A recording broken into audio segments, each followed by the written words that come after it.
Today's review is pretty straightforward, tells us exactly what's going to be on the quiz. I don't think you'll have any problems with the quiz if you're able to do the review just fine. We start out with distance, midpoint, and slope formula. Shouldn't be any big surprise. Given 2 points, find xy, which means the distance between x and y. That would be distance formula. So, filling in the blanks, the x-coordinates are 3 and negative 3 and 2. The y-coordinates are 7 and negative 1. Negative 3 minus 2 is negative 5 squared, which is 25. 7 plus 1 is 8 squared is 64. That's the square root of 89, which fortunately for us does not simplify. We're done. The midpoint of xy. Again, do you know the formula? It's negative 3 plus 2 over 2. 7 plus negative 1 over 2. Midpoint's the only one that uses addition because it's an average. We add and divide by 2. That's negative 1/2. And 7 minus 1 is 6. 6 over 2 is 3. That's my midpoint. The slope of xy. Again, it's y2 minus y1, negative 1 minus 7 over x2 minus x1, 2 minus negative 3.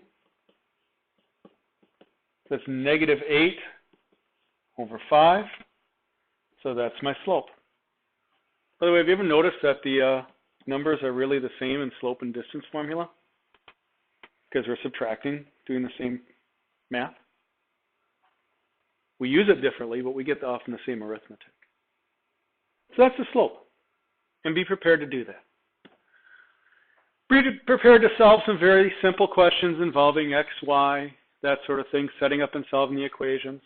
Again, it's a parallelogram, so opposite sides have to be congruent. Y plus 4 has to equal 3y. So 2y is 4, so y is 2. Also, 2x plus 7 equals 3x minus 5. Subtract the 2x, add the 5. Be careful with your algebra here. Don't make silly mistakes, but also make sure you show your setup. Don't just write the solution. Show the setup of each problem. Because if you set it up correctly, you're going to get partial credit, even if you make algebra mistakes. So 12 equals x.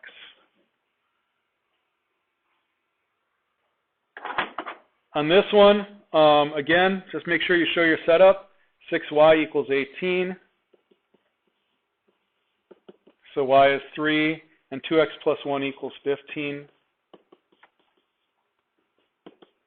So 2x is 14, so x is 7. I can't tell you how many people are going to do 2x equals 16 and x equals 8 on that because they're just working too fast and not paying attention. So be careful. They aren't hard, but you need to take your time and be careful. Essentially the same idea. Find the value of x and y that make the shape of parallelogram. It's really no different. This time we're dealing with opposite angles. So 3y plus 48 has to equal 5y.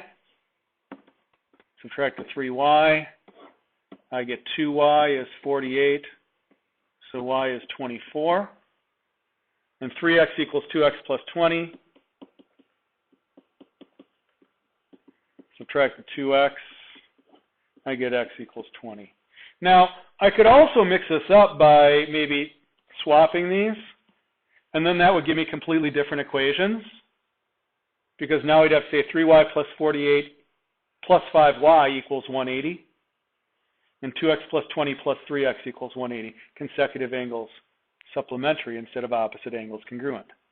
So be careful how things are set up. They aren't always going to just equal each other. Don't forget our properties. Both pairs of opposite sides parallel, both pairs of opposite sides congruent, both pairs of opposite angles congruent, one pair of opposite sides both parallel and congruent, and diagonals bisect each other. Those are ways of proving something's a parallelogram. That should be in your notes plenty of times. Finally, there will be a coordinate plane problem that you will need to solve and show your work solving. I'll give you 4 points and ask you to prove it's a parallelogram, and you must show your work and explain the method you used. start by graphing. A is at negative 3, 6. There's A, negative 3, 6.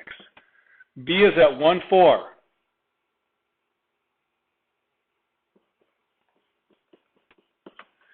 C is at negative 1, negative 2. And D is at negative 5, 0.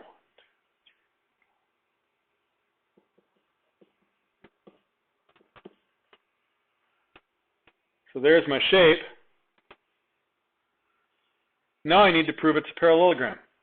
And you can choose any method you like. You could prove both pairs of opposite sides parallel, both pairs of opposite sides congruent, diagonals bisect each other. But we should know by now that the easiest way to do this is to prove the diagonals bisect each other. So let's do that. So I have to find midpoint of AC.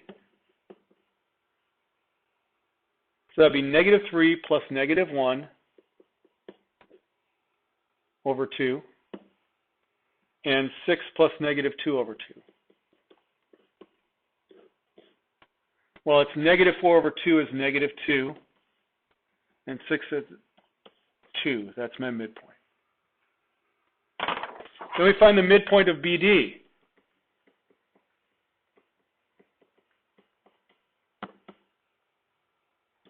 And show our calculation for that. That's negative 5 plus 1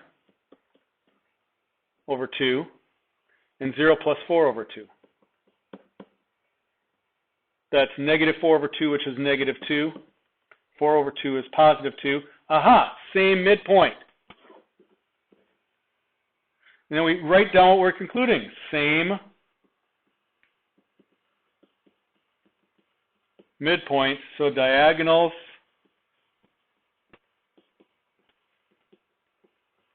bisect each other. Offer wasn't a very good T.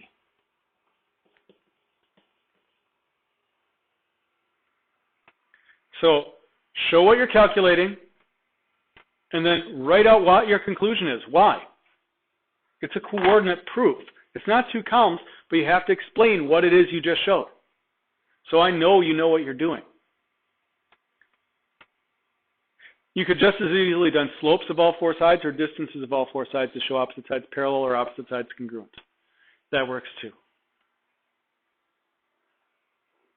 But show your work on that problem. That's worth a lot of points. Don't skip that. Don't let that just lay there. You need to show your work and be very careful. You're going to keep seeing this, and it's going to become even more complicated in the second part of the chapter because we're going to throw rectangles, rhombuses, squares, kites, trapezoids at you, and that's a lot. So good luck on the quiz. There's no daily check. Make sure you do the review sheet.